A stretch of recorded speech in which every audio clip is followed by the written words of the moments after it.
बिस्मिल्लाहिर्रहमानिर्रहीम। अस्सलाम वालेकुम नाज़रीन, आप यूट्यूब चैनल देख रहे हैं, मैं इमरान खान हूँ। नाज़रीन, सेनेट इलेक्शन बिल्कुल आ गया और इस हवाले से जो लास्ट नाइट डेवलपमेंट हुई है वो ये है कि कुछ और उम्मीदवार जो एक खातून उम्मीदवार थी और इरफान सलीम साहब, जिनके लिए सब कह रहे थे कि सबसे ज़्यादा अगर कोई हकदार है तो वो ये शख्स है जो इमरान खान का एक नज़रियाती कारकुन है। इसको ज़रूर इलेक्शन लड़वाना चाहिए सेनेट का, इसने बहुत कुर्बानियाँ दी हैं। दूसरा, इमरान खान ने इसे खुद भी मादी में कहा था कि तुम इलेक्शन क्यों नहीं लड़ते हो, तो इसने बार बार ये कहा था कि मेरे पास पैसा नहीं है। तो एक ऐसा कारकुन जिसके पास पैसा नहीं है, जो बहुत ग्राउंड पे काम करने वाला आदमी है, इमरान खान का नज़रियाती साथी है, वो एक सरमायादार के मुकाबले में उसको हटा दिया गया। तो ये बड़ी तकलीफ दे बात थी। पार्टी के कारकुन भी बहुत नाराज़ थे, लेकिन फिर इन्होंने काफ़ी मुशावरत की है, पार्टी का बार बार दबाव आया, अपना इन्होंने भरपूर किस्म का एहतजाज रिकॉर्ड किया। इन्होंने हलफ वगैरह भी लिए हुए थे कि हम नहीं बैठेंगे, लेकिन बिलाखिर बैठ गए हैं। अब तक की इतलात के मुताबिक सिर्फ एक उम्मीदवार जो इनमें से था वो अभी बाकी है, खुर्रम ज़ीशान। और उनकी मैं एक वीडियो देख रहा था, उन्होंने कहा जी मेरे हाथ पे सूरज और चांद भी अगर आप रख देंगे। और ये जो बात है, ये नबी अकरम सल्लल्लाहु अलैहि वसल्लम ने बड़े अज़म के साथ एक वक्त में, जब हज़रत अबू तालिब के पास आए थे कुफ़ार इकट्ठे होकर, तो आपने फरमाया था उस वक्त कि अगर ये मेरे हाथ पे सूरज और चांद भी रख देंगे तो भी मैं अपनी दावत से पीछे नहीं हटूंगा। तो इस पे शायद इसी निस्बत से या ऐसे ही कुछ सोचते हुए खुर्रम ज़ीशान साहब ने ये बात की थी। मैं उनकी वो वीडियो देख रहा था, लेकिन ये ज़्यादातर लोग बैठ गए हैं। सिर्फ एक इमरान खान है जो नहीं बैठता, जो जेल के अंदर है, और वो किसी किस्म का कंप्रोमाइज़ नहीं करता अपने मौक़िफ़ के ऊपर। नॉर्मली लोगों के लिए मुश्किल हो जाता है। देखें, पार्टी के अंदर रह के ही आपने बात करनी होती है पॉलिटिकल लोगों ने, तो वो अब लीडरशिप ने इन्हें समझाया। उन्होंने कहा जी ठीक है, आपका एहतजाज रिकॉर्ड हो गया है, हम ये मानते हैं कि आपकी बात दुरुस्त है, हम इसको तस्लीम भी कर लेते हैं, लेकिन इसको बर्दाश्त कीजिए, इसलिए कि बड़ी मजबूरियां ऐसी हैं जो आपको नहीं बताई जा सकती। तो वो मजबूरियां ये बताई गई हैं कि मिर्ज़ा अफरीदी या इस तरह के लोग जो हैं वो अब मजबूरी हैं, और बिला मुकाबला इलेक्शन करवाना भी मजबूरी है।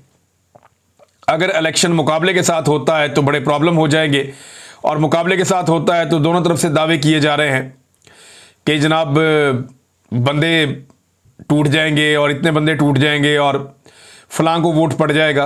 हत्ता कि ये जो नाराज़ लोग थे जो अपने कागजात नामजदगी वापस नहीं ले रहे थे, ये भी ये बात करते रहे हैं कि 20-25 लोगों ने इनसे भी रब्ता किया और इन्हें भी वोट मिल सकते थे। बहरहाल इरफान सलीम साहब से मुझे था कि शायद इन्हें वोट ज़्यादा पड़ जाए, क्योंकि सारी पीटीआई इनको जानती है और इनकी कदर भी करती है।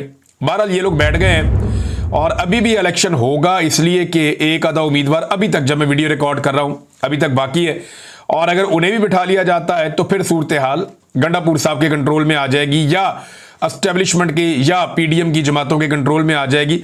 फिर मिल बांट के जो सेनेट की नशस्तें हैं वो एक दूसरे को दे दी जाएंगी और बड़े आराम से सब हंसी खुशी रहने लगेंगे। तो ये हो सकता है। अब इलेक्शन जो है वो भी जो है वो बंदूकों के साए में होगा।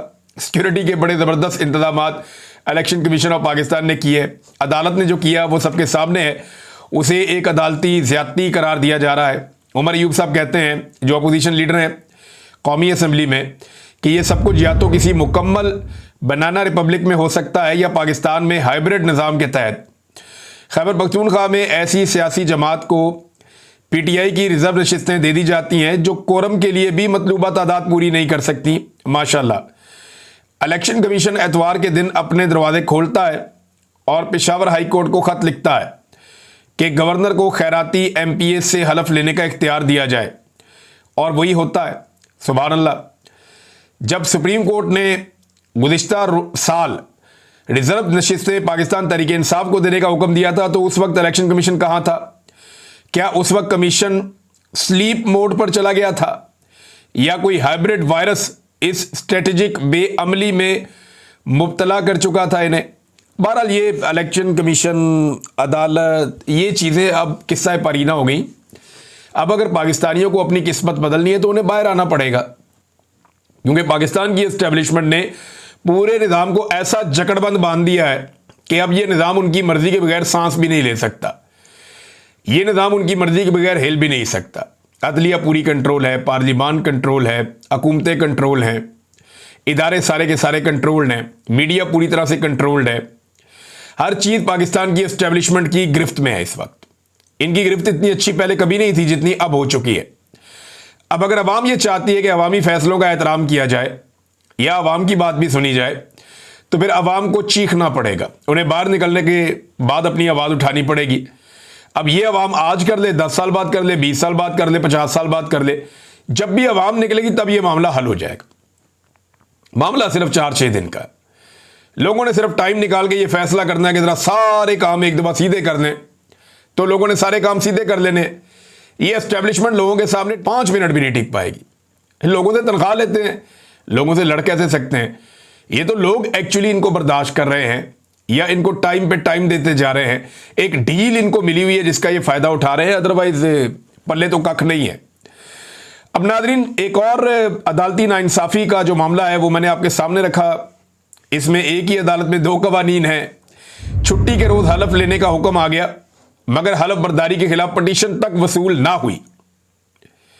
यानी पीडीएम का फायदा करना है, एस्टेब्लिशमेंट का हुक्म बजा लाना है, तो छुट्टी वाले दिन हुक्म आ जाएगा। लेकिन उसी दिन जब वो हुक्म दे रहे हैं, अगर एक पिटीशन चली जाएगी तो वो वसूल नहीं होगी। छुट्टी है जनाब आज। मखसूस नशिस्तों की हलफ बर्दारी के खिलाफ पिटीशन मुकम्मल है। आज छुट्टी के बायस हाईकोर्ट ने रिट वसूल नहीं की। कल हाईकोर्ट में दरखास्त दायर करेंगे, ये गंडापुर साहब ने कहा है। नाज़रीन, दूसरी जानिब जो तहरीक है वो आहिस्ता आहिस्ता आगे बढ़ना शुरू हुई है। जो इमरान खान साहब ने कहा कि 5 अगस्त तक आपने बड़ा काम करना है, तो गिलगित बल्तिस्तान में बहुत बड़ी रैली निकली नौजवानों की। लाहौर में रैली बड़ी तगड़ी थी गुज़िश्ता रोज़, और लाहौर में गैर मामूली एक्टिविटी हुई है पाकिस्तान तहरीक इंसाफ की, और इसी वजह से लाहौर में अब छापे मारे जा रहे हैं, कारकुनों को गिरफ्तार किया जा रहा है। कराची में भी कारकुनों को गिरफ्तार किया गया है, लाहौर में भी कारकुनों को गिरफ्तार किया गया।